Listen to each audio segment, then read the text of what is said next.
So listen, you all, I got to be honest.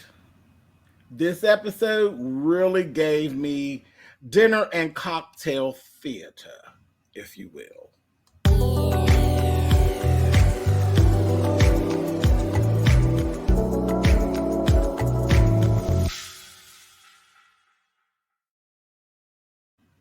Hey guys, thanks so much for clicking on the video. This is my review for American Horror Stories. This is season 2, episode 6, and this episode is called Facelift. Facelift.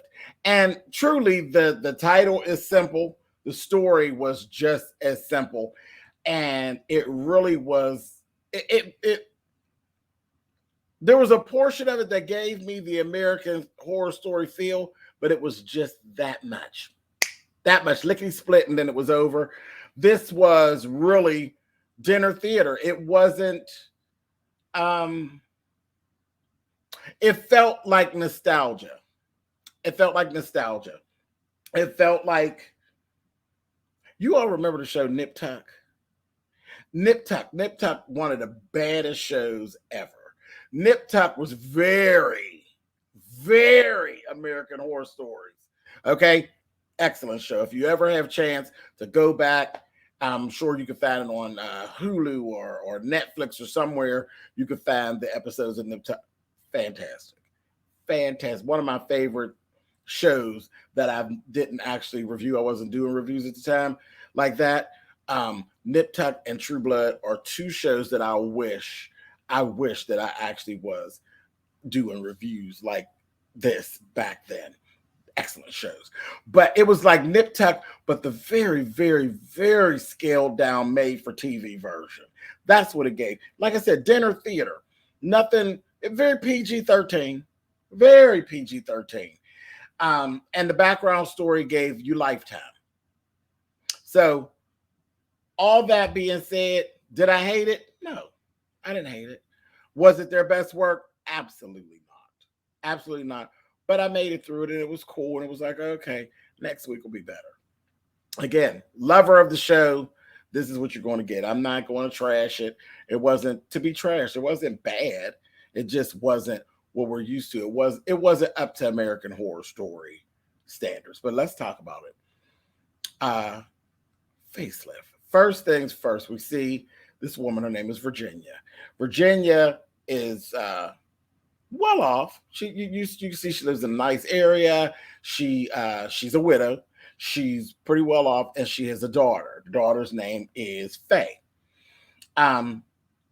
We see right away Virginia is really, she feels some kind of way about aging. Okay, and this is the other thing. A lot of this was a ripoff from Death Becomes Her as well. A lot of this was ripped off from Death Becomes Her. But remember, Death Becomes Her is like a dark comedy, okay? And I guess this was too, because the very first thing we see Virginia doing is pissing in a glass and then taking the piss and wiping her face with it. I said, oh. I guess she felt like that salt and that piss was going to make her skin tight. Probably just going to make you smell like piss. It ain't nothing worse than piss than old piss. And she comes in to the dining area, and she hugs Faye, and she's like, "Mom, are you doing that thing? Please tell me you're not doing that thing with your face again." She smelled a piss on you. I said, "Oh, girl, terrible, terrible, terrible." So there's that whole thing. Really quickly, they build the story. We see her husband is gone. He is transitioned. He's gone. The one child is Faye. Faye had a life, and then she's going back to school to be a lawyer. So I think she kind of like uprooted her life and said, I'm gonna go do what that is that I really want to do. But she's not an old woman. She's just, she looked like she's in her early 20s, like her early or mid, maybe her mid 20s. Yeah, maybe her mid 20s, a little older than normal, regular college students. But she's going for her bar and all of this. Across the street, we see this one little scene where Virginia's looking out the window. She's checking out this guy across the street. Now, he don't look like much of nothing to me. His name is Bernie, okay? You got old Bernie over there. Bernie, he's a man, so there's not so much on it. And she's like, oh, he's hot or whatever. So then we found out that Virginia's always had a little thing for Bernie. Okay. Now that the father's gone, Faye's like, why don't you go over and talk to him? She's like, oh no, I'm not going to do that. So she ends up telling her, she says, down at the winery, he ends up going there like every once a week. He's always there. And why don't you go ahead and, shoot your shot at him? So she gets herself all dressed up. And I mean, you could just see she's very, very awkward. Everything about Virginia is awkward. Virginia is just not, she's just not her best. She just feels uncomfortable. And it really has to do with her aging, the falling of her skin and just her youth slipping away from her. She just really is not handling it well. So she goes down, and in the midst of being there, it's gotten kind of weird because she's been there for a while, and the attendant's like, you sure I can't help you with something, Miss Virginia? She's like, no, baby, I'm fine. This, that, the other. And then he finally comes in.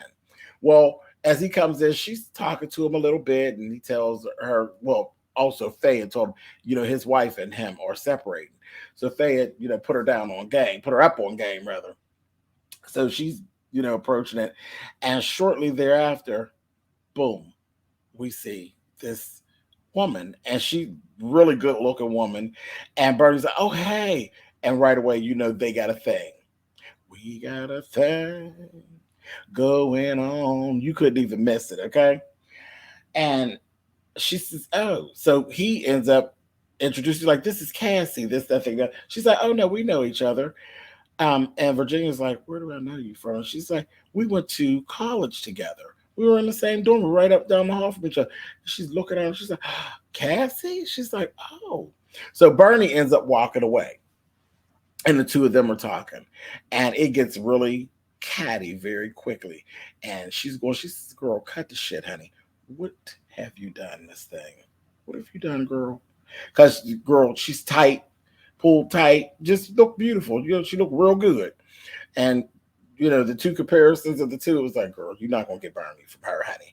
So she tells her, she says, listen, you want me to cut the shit?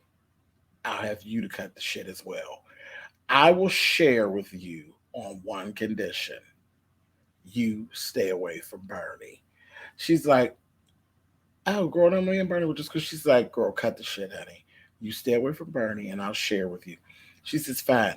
So she gives her this card. The card is for Dr. Pearl.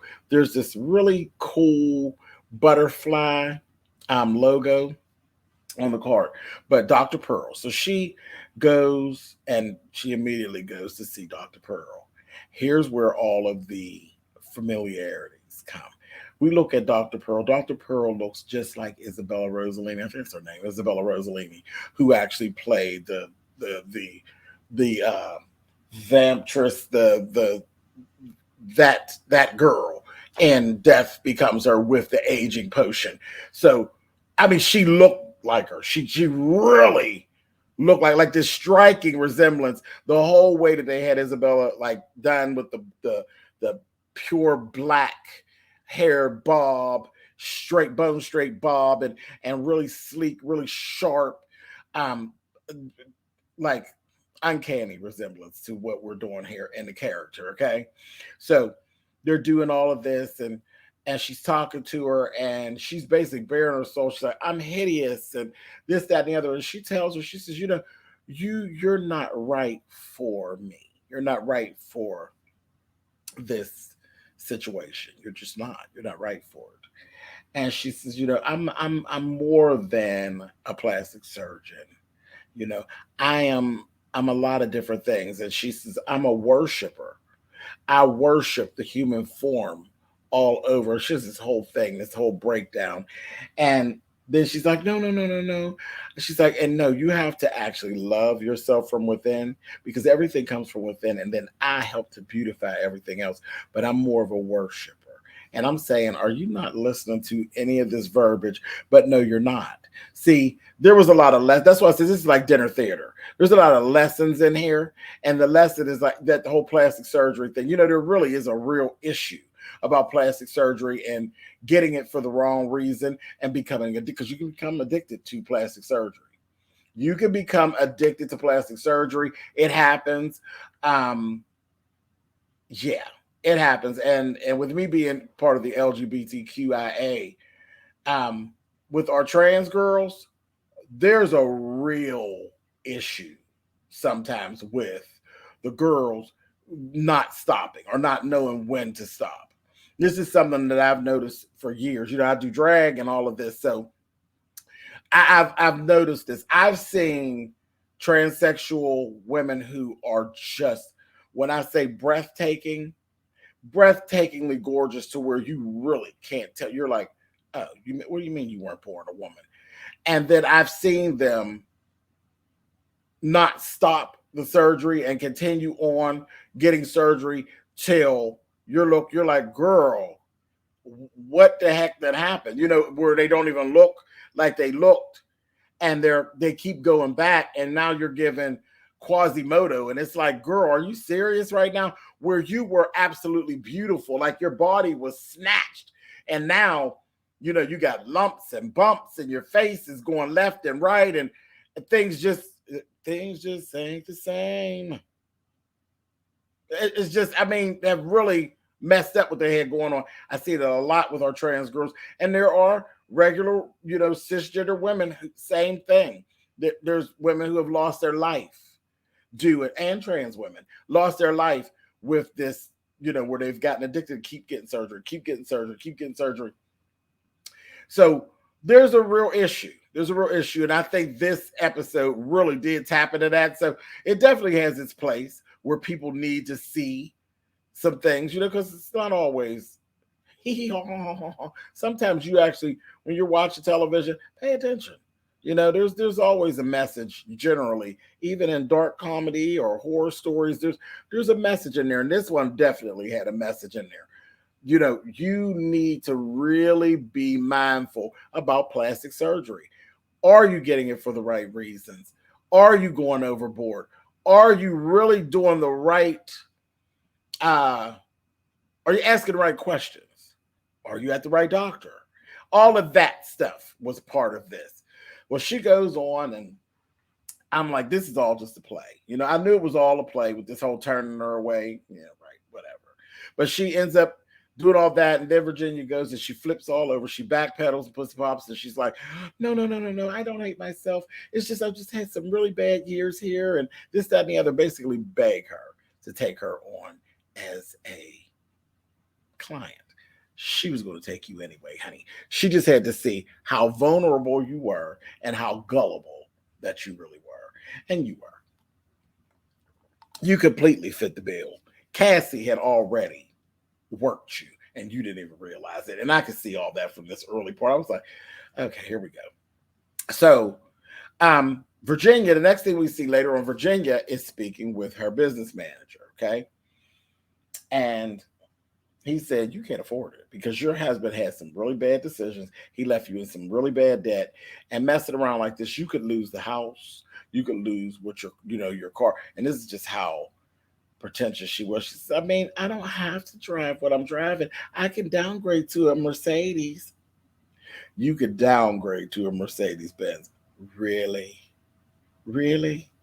I said, a mess. And she kept on, he told her, you can't afford this. She threatened to fire him. He's like, knock it off with that. You need to listen to me. He already made bad decisions. Don't lose everything behind this, because the price tag was pretty high. But anyway, she ends up doing it anyway. She does it anyway. And nothing seems right. She goes in there first. She's telling him, I don't really like anesthesia, this, that, and the other. And she's starting to see the little, seeing these people with these tattoos of she said, it's really far. Like, really? All the surgeons have the tattoo of the logo on their skins, and what is really going on? But by this time, you're going under. She's going under, and she's seeing them, and they're chanting. See, she told you she's a worshiper. But worshiping what? Worshiping what? Christians don't generally chant. They sing. We sing. That's the reason why I sing. We sing to the high. We sing praises is what we do. We don't chant.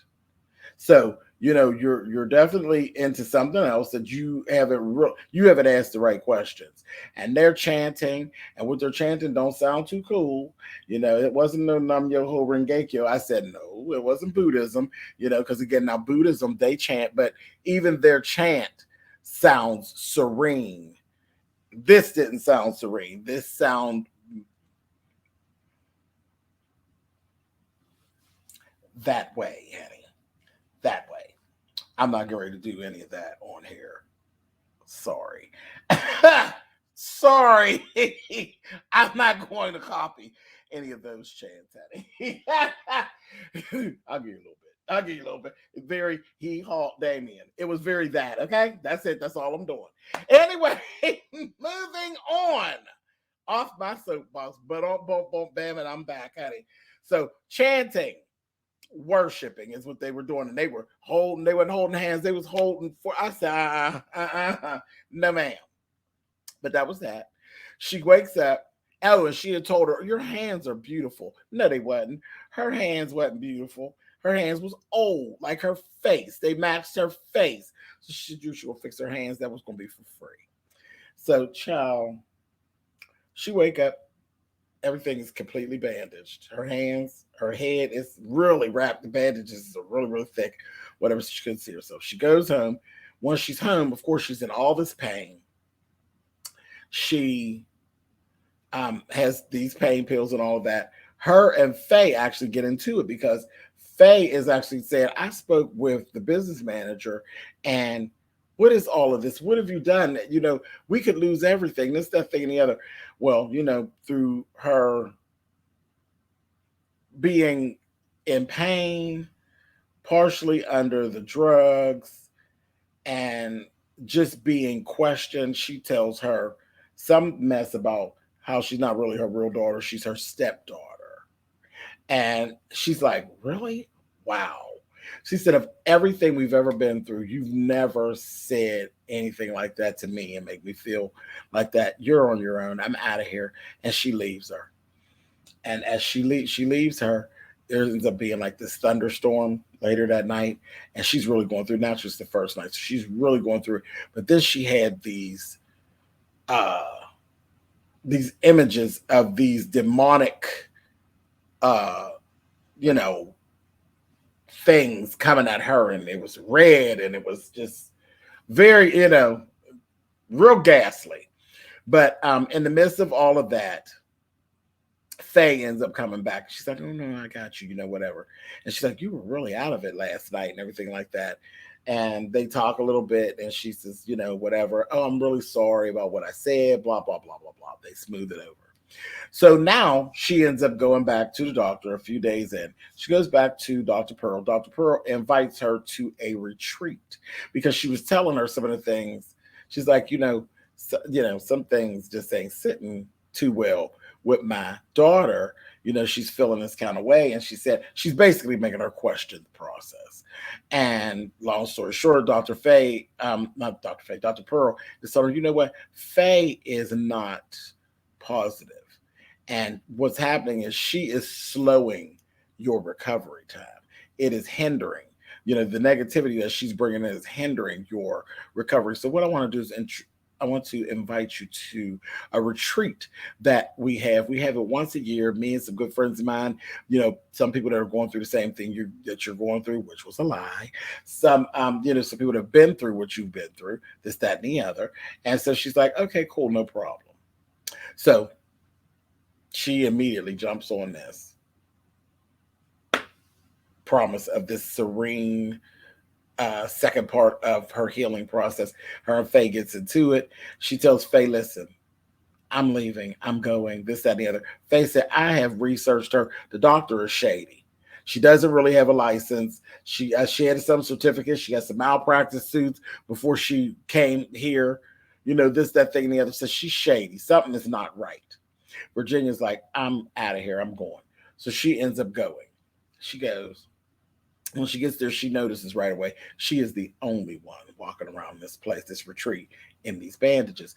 And it seems that everybody knows who she is. They're like, hey, how are you? Good to meet you. But you're the only one in the bandages. But again, she's so stuck in whatever that is she got going on. And she's just going on. Shortly after she's getting there and she's moving around, we start to see, and of course, Dr. Pearl is like, oh no, everything's fine. These people really know we're a family. It's like we're all family. You're now part of the family, this, that, and the other, buttered her up. Then we see Faye on the ground. She has found her and she has snuck there. She had jumped in the back of the truck and actually got there.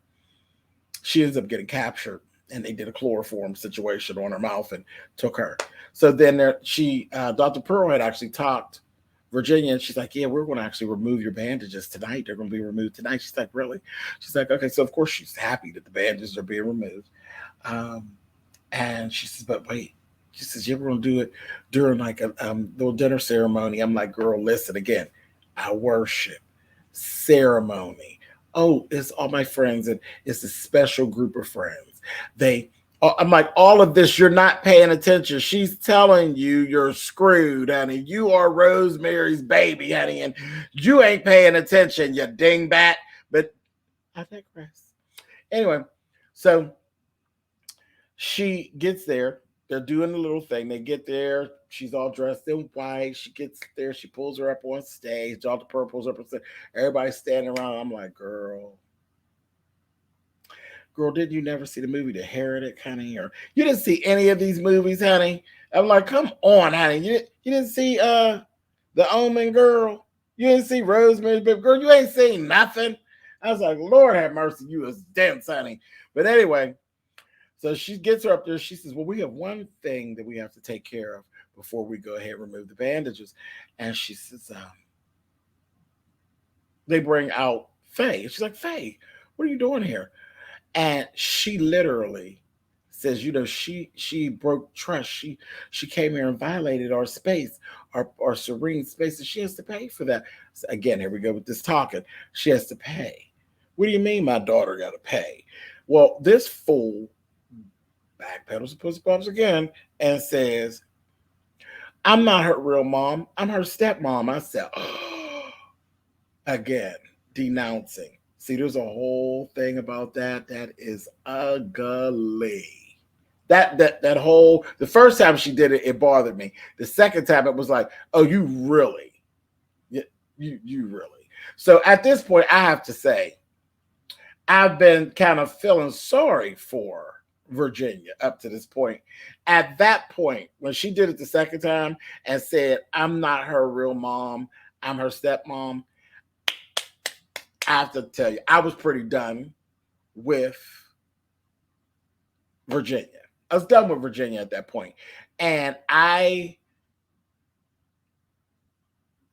don't judge me, but I was waiting for the American Horror Story twist to happen to Virginia. If Virginia would actually make it out of this, I would have been very unhappy. I'm just being honest. Down off my soapbox, boom, boom, boom, bam, and I'm back. So now I'm not rooting for Virginia anymore, okay? So, how did they take her bandages off? Child, when I tell you this was Twilight Zone, there's an episode of Twilight Zone where somebody's face really did look like this. But honey, when she took it off, it gave that Michael Jackson on Thriller, dun dun dun dun. Don't. But wasn't no dancing going on, baby. They took them bandages off. Her nose was pushed back into a snout, and baby, she was giving you old pig face. I said, oh, they got you, bitch. They got you. She looked like one old pig, honey. I said, girl, honey, it was horrible. They had her looking terrible. I said, Twilight Zone, baby. They got to telling her about how they worship this, that, and the other, and she's the pig. She's the symbolism of the pig, something or other. And what they do is they chase and slaughter just like a pig, honey. And told her, girl, you run, honey. She told her, she said, you get to the other end and get past the stream, then you make it. If you don't, then we will continue on. This, that, thing, the other. And she explained it, you know. I said, oh my, honey. And she told her, now run, honey. And she went to running, baby. They're chasing her. They had spears. And I said, child, they are going to get you, honey. She could, you know, she's older, child. She trying to get away. So she had kind of made it down this little thing. She snuck into this little thing and she go through the woods and she was doing pretty good. And she gets down to the end. She can see the end. She can see across. And she's like, oh my God, you know, she's so tired. Just had surgery. All these different things. She got this pig face. She gets to the other end of this little tunnel thing that she ran through. And who's standing down there? Bernie. And I said, you really are stupid. She said, Bernie, oh my God, you got to help me. He's like looking at her. I'm like, are you serious? He, from behind his back, he got a sphere. She's like, oh no, Bernie. And then Cassie's like, hey, Virginia. And I said, girl, so Cassie and Bernie caught her, honey. They get her down, and she's standing there. All the rest of them show up, and Dr. Pearl is the one that gives the death then blow, honey. She comes something such and such and such and such and such about the pig, something. Took her little sphere, honey. I said, oh, got her right in the gut, honey. And as she felt this, she said, everybody, honey, and they gave her to her, honey. Everybody took those spheres and was, I said, oh, I don't feel bad for you still, Virginia. They tore your ass up, honey. Now, the next time you decide to denounce your stepchild, think about that. They tore your ass up. And you deserved it. Anyway, so that was that. Then they end up bringing in Faye. Because I thought they had already done did Faye. But I should have known. American Horror Story, they would have slit her throat. You know how they get down. So she's telling her, she says, no. She's like, oh my God, Mom. She's like, she's not your real mom. She said, your real mom was one of us. She says, just think. She said, look at the tattoo on your arm. And she actually has the butterfly tattoo. She says, just think back. She said, your mother was one of us. She was one of the, that's what they called herself, the beautiful people. That's what she said. The beautiful people are coming back, honey. We're going to take our rightful space. We get rid of all of the ugly in the world. You are one of us. You've always been better. You've always been one of us. She has like glasses and all this stuff. She says, now you need to come on. And you need to worship with us, and you could become what you're supposed to be. Child, the next time we end up seeing her, because she's just kind of looking like, okay, next time we see her, honey, and she remembered back, her mom had given her a necklace that had a butterfly, had that logo on it, and she had actually broken it. And that was another part of the story she had talked about. She had talked about it earlier in the episode. Nothing real big, but anyway. She accepted it. Next thing we see her at school. It's like weeks or months or weeks later. And we're looking at her. Honey, she's all done up, all dolled up. And you look at her, she don't have her glasses on anymore. And she's just like, okay. And then this little pretty little blonde boy comes up. And he's like, she asked him, you know, for directions to get to somewhere on the campus. And he's like, oh, I could walk you over there, you know. Because she's a little dowdy before. He's like, I can walk you over there. And she's like, oh, no, I'll do it. And he actually ends up showing his arm, and he has the butterfly. And she's like, I said, oh, so they're like this whole little secret society. And that was pretty much it. Like I said, the story was okay. But the only American Horror Story portion is when they chased her down with the pig face, honey, and juked her, honey. That was the only real American Horror Story piece to it, which I did enjoy that piece because I wanted Virginia dealt with at that point. Don't judge me. They dealt with her, honey. They tore her up. Anyway, but that was it. Facelift. This is season 2, episode 6 of American Horror Stories. Did I hate it? No. Did I love it? No. It was okay. A lot of borrowed pieces. Come on, Brad. And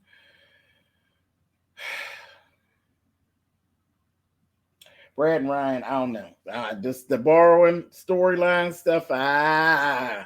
I'll be dragging you. I'll be fussing about that. I didn't like that too much, but yeah, I don't like recycled storylines because you're better than that. You're better than that. And that's it. That's all I'm gonna say on this. Listen, I'll catch you all next week for the next episode. I'll be here for episode 7. But you're better than this. You all are better than this. All right. Thank you guys for watching. I'll catch you all next time. Later.